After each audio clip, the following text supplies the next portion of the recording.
this, and then we can see the comments since it just went live.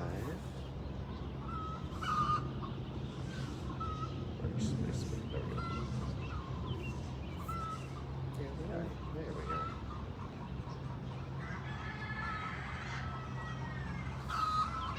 Hi everyone, good afternoon. We'll get started in just a minute, and if you are just joining us, go ahead and share. Hey Savannah. All right, we can go in. We can see ourselves now.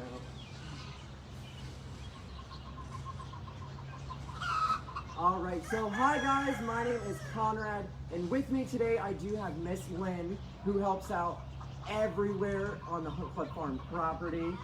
So today we're gonna do preparation for planting and potting, and then come back on Thursday and we're actually gonna plant the plants in pots, which are right down there, and we're gonna go ahead and get started. So I'm gonna go ahead and get the camera on a different tripod, and then Miss Lynn's gonna talk about the different types of plants that we have here, and then it is gonna be all about preparations for planting on Thursday. So let me go ahead and grab that. And then also, if you do have any questions, Miss Lynn is awesome and she'll be able to help us out. So I'll be able to read those questions. Oh, Madison Coleman, Lynn is awesome. Hey Madison, thanks for joining. All right, so let's go ahead and get started.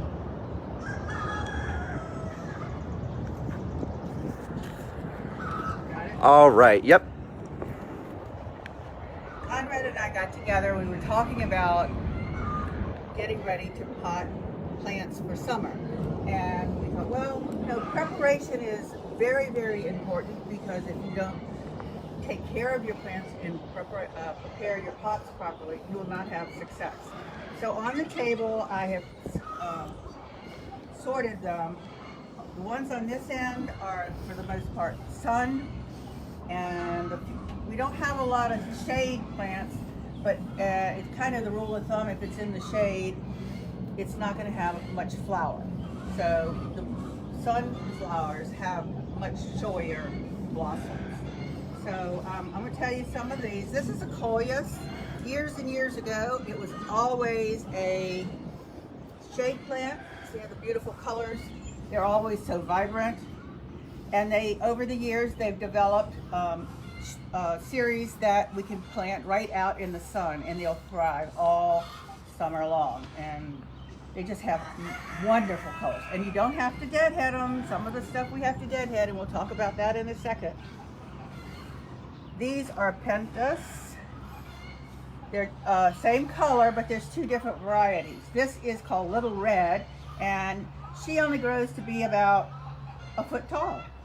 And this is just a plain red Pentas, and this one will grow between 1.5 feet and 2.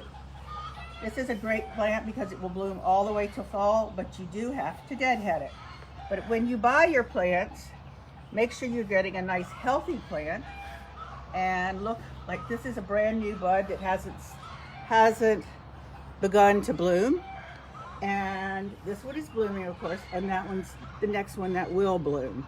And when it finishes blooming, you will pinch it off. I will pinch something off in a few minutes. These are Angelonias. They're great accent pieces. They give you lots of height.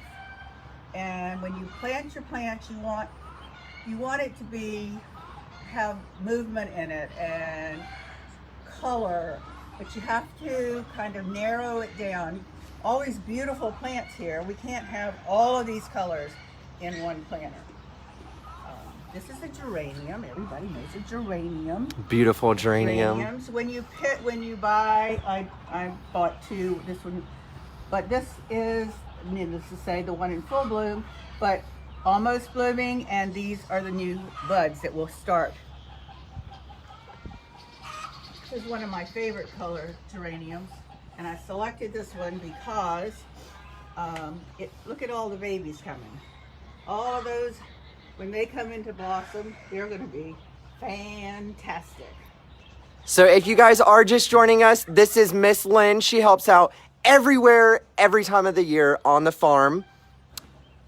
So today we are going over the variety of plants that we did get from a local greenhouse. And then we're also preparing for potting and planting on Thursday. So go ahead and join us on Thursday. And then stay tuned and you'll learn more about the plants and proper ways to pot for Thursday. Now, Conrad and I decided if we did this today, it would give you an opportunity to maybe go to a store or get one of your parents to go to a store, and on Thursday you can plant with us. Okay? Yeah, so we're gonna have a nice Thursday outside. This is portulaca. It is exceedingly heat tolerant. It's very forgiving. It does not require a lot of water. See how thick the leaves are? It's kind of like in the cactus, I would say in the cactus family. These are succulents, and see the leaves, how fat, and that means they do not require hardly any water. In fact, if you water it too much, you kill it. It rots, and that's it. It's gone.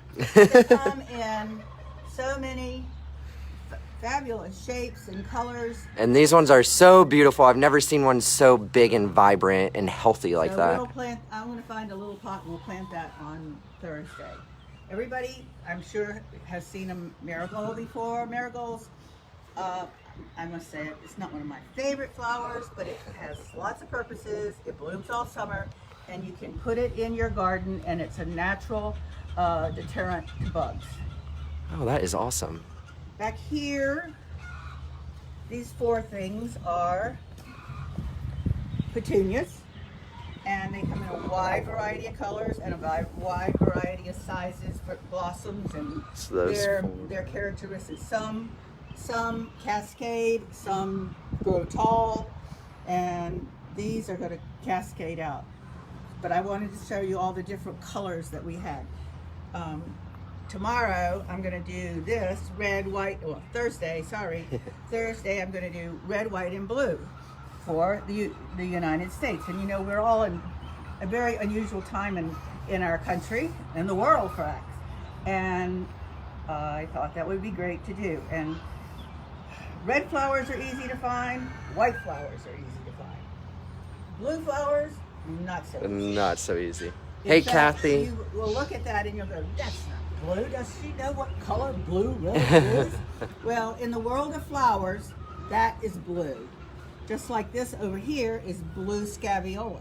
This is a fabulous plant to put in your planter if you want it to cascade down the side. Right here. We have lots of different kinds of salvia. This one's called Lady Blue, and it has a little blue and white flower. And what did I just say? You didn't have many blue flowers, and I just showed you 3 of them. So. Persian shield, it does not bloom, but the colors of the foliage are spectacular. It will get to be about 2 feet tall. So you have to be cognizant of the sizes of your plants, because you don't want to put this plant right on the edge and it's going to grow 2 feet, and then something in the middle it's only going to be this tall, and because you won't see it. This and this one are sweet potato vines.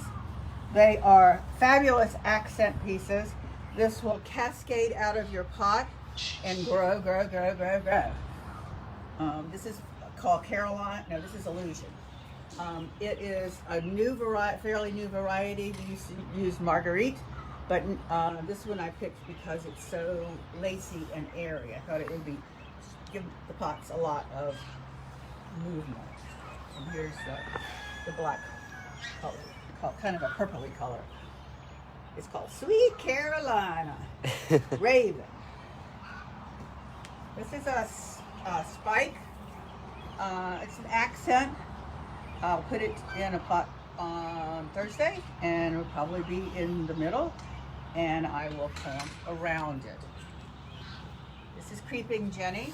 Creeping Jenny will actually, unless we have a very, very, very severe winter, it will winter over, and you'll have that color in your garden year round. right, do I look like I'm in the tweeds? All right. Tarzan. This is a type of fountain grass. It's red Reuben. I like to put them in planters if they're really, really big. And as I said, it's nice to have a lot of movement in your plants. And this is actually papyrus. And the Egyptians used to make paper from papyrus. Mm.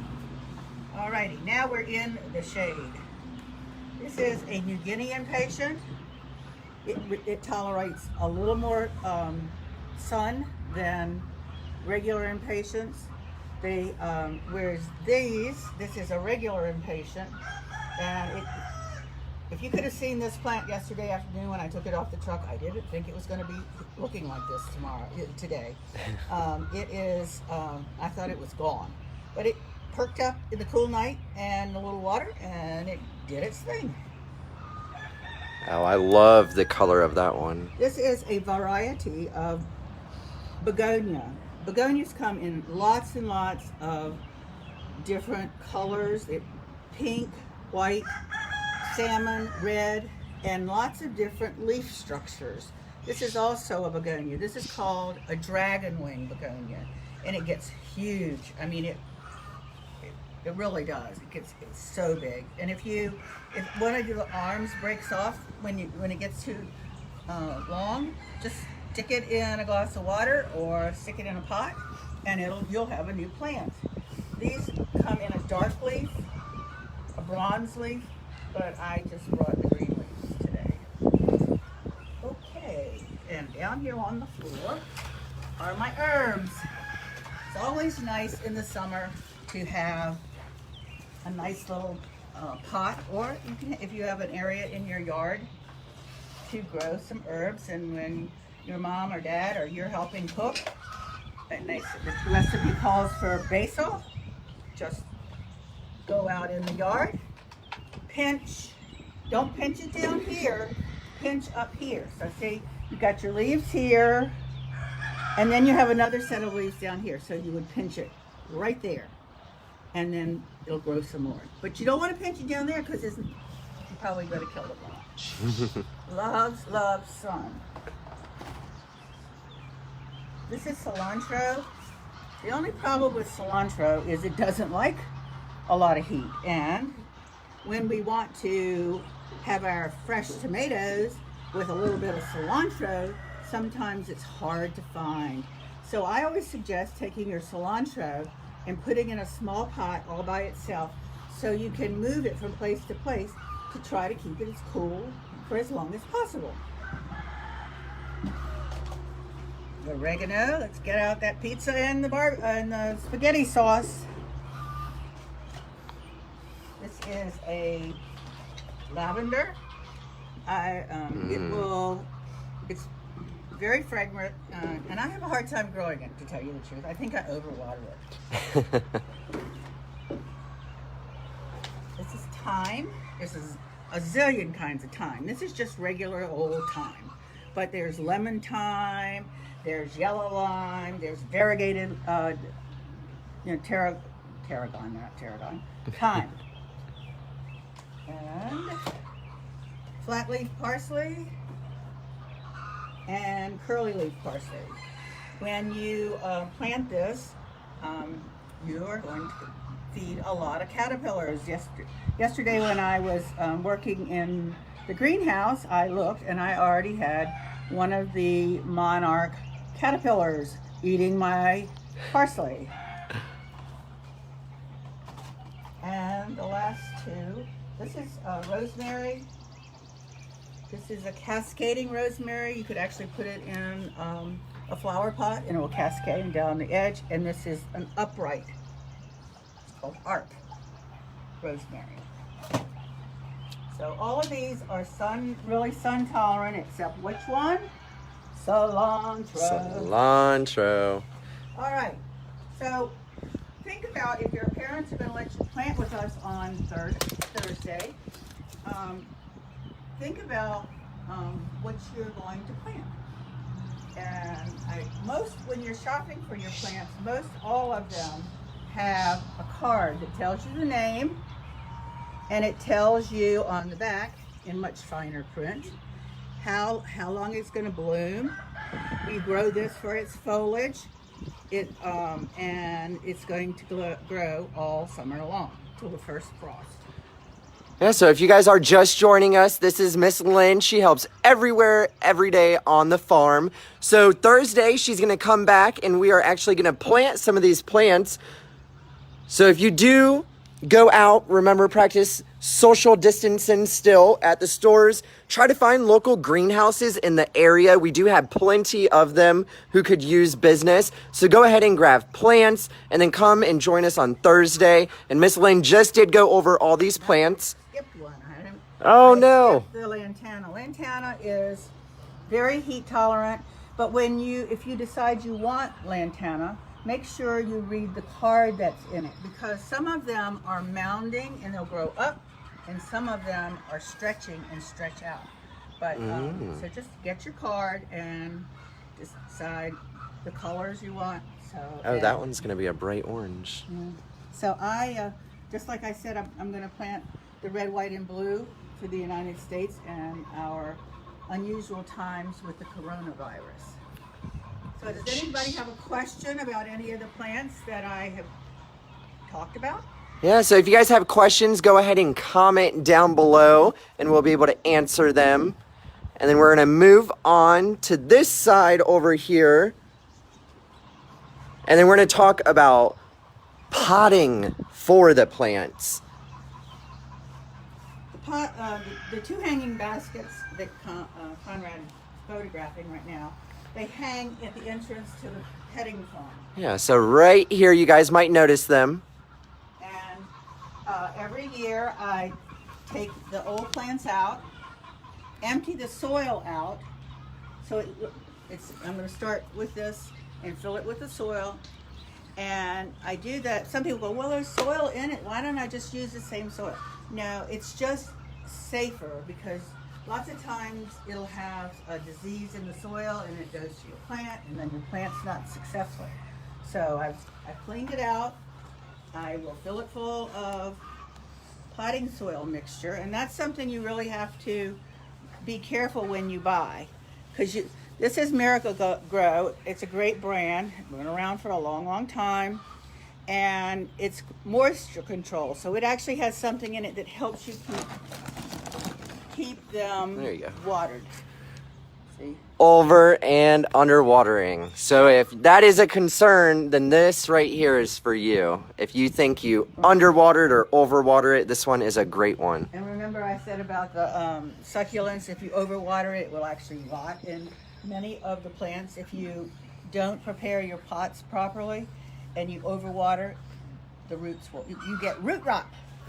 And then we did have a question for Lynn. So Megan said, can papyrus be grown in a pot, or does it need to be planted and live close to water?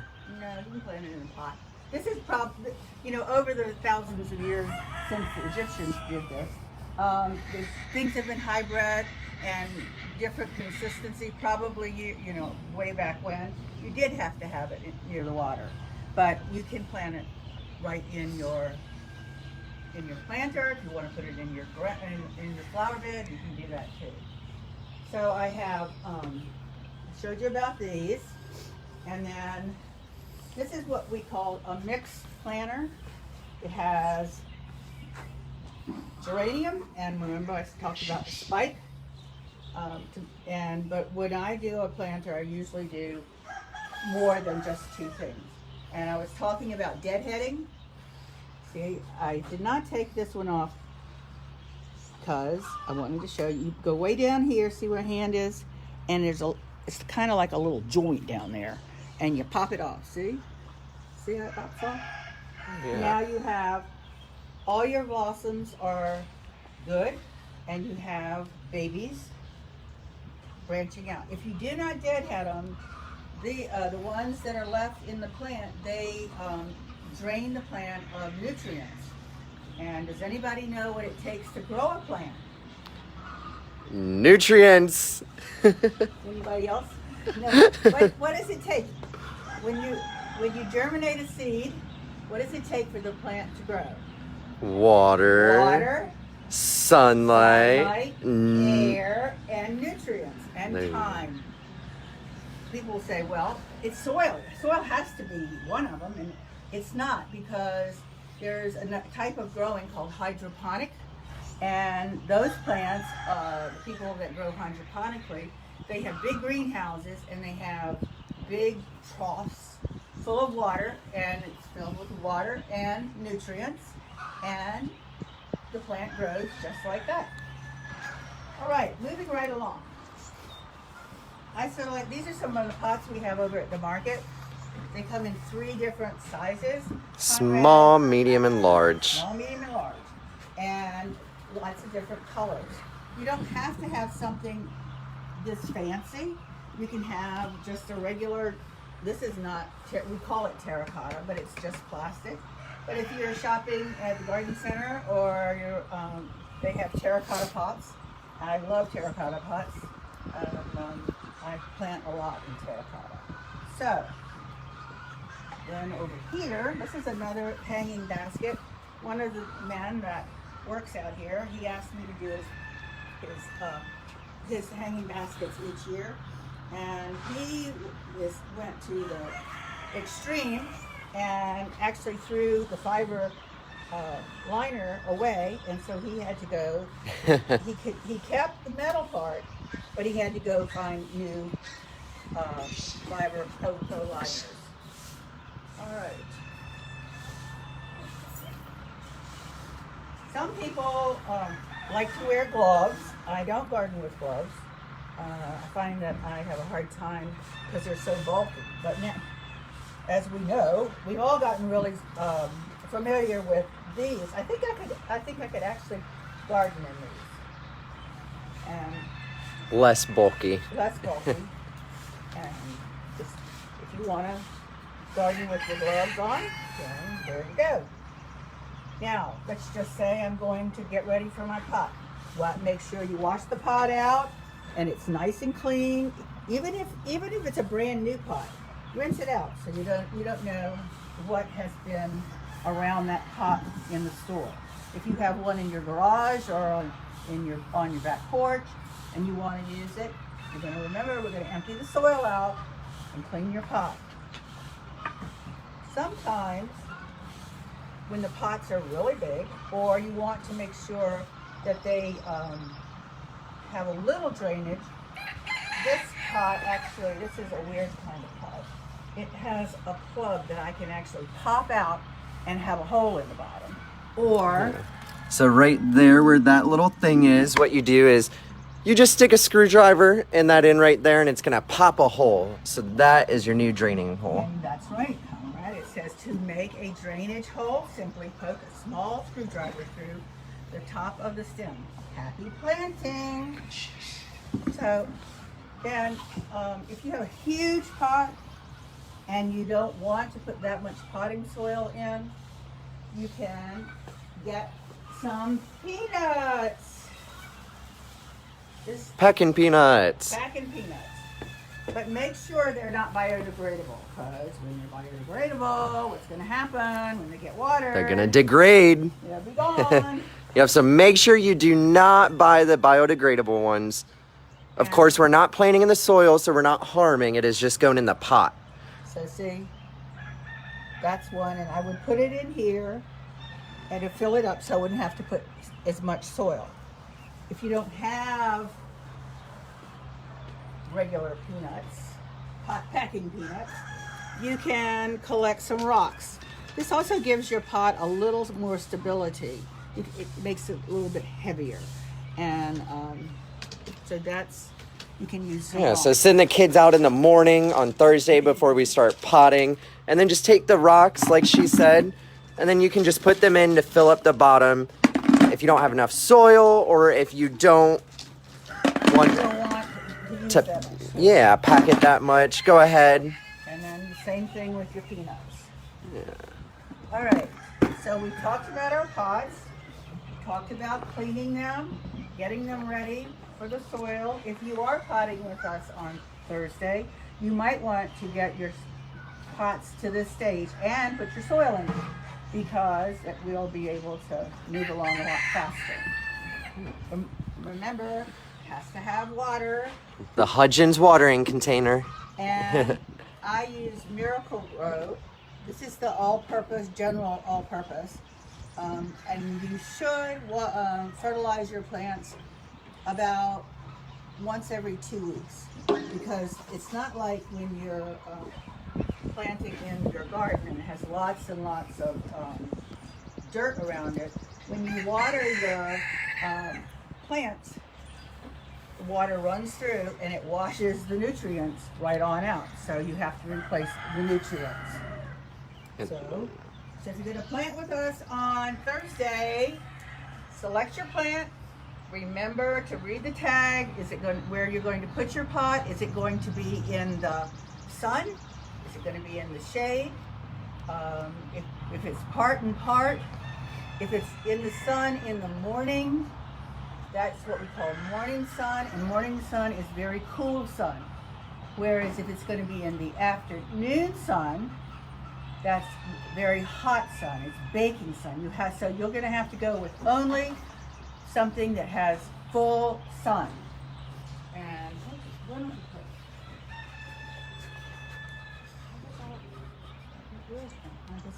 I didn't need one on my plants. There's one called a miso, and it is very unusual, gorgeous cascading. I will make sure I have one and use one on Thursday. It will take either one. So you can, if you're doing a shade, you could use that for your cascading around the edge, and you could use some of these down here. If you're doing sun, remember what I said, you have lots and lots of choices. But make sure you have the height, think about height, and you think about your colors. I'm gonna, like I told you, I was gonna go red, white, and blue, and I don't know what else I'm gonna do. I kind of have to get in the moment and start pulling things out. This is one of my favorite plants. This is called Diamond Frost. You plant it in pots between your flowers, and it grows up, and it's just spectacular. This is a great one. Are there any questions? Yeah, so if you guys have any questions for Lynn, go ahead and comment them down below. And if we aren't able to get them today, we will definitely start on Thursday with questions. So if you are able to make it out to the stores, local greenhouses are the place to be and support right now. Remember, safe social distancing still, but we still want you guys to enjoy this Facebook Live on Thursday with us. One more thing, if you go out to pick out your plants, most of my plants are in a 5-inch container. You might want to see if they sell anything in a smaller little container, because that'll be great for your planter. These are much more expensive, but in some of the garden centers have what they call a 3-pack, and they'll have 3 little plants, 3 little marigolds in a row, and you can get that and put that in different places in your pot. Any more questions? There we go. I don't think we have any questions. Have your pot, your soil, and remember, if you want to put rocks in the bottom to give it more weight or Stability. Weight. And it also provides better drainage. So guys, stay safe, distance, and we'll see you Thursday. All right, I hope everyone has a great rest of your evening before the storm approaches here in Virginia Beach. Be sure to tune in live tonight at 8 p.m. for Bedtime Stories with Conrad. And Lynn and I will see everyone on Thursday for a fun planting session. Have a great afternoon.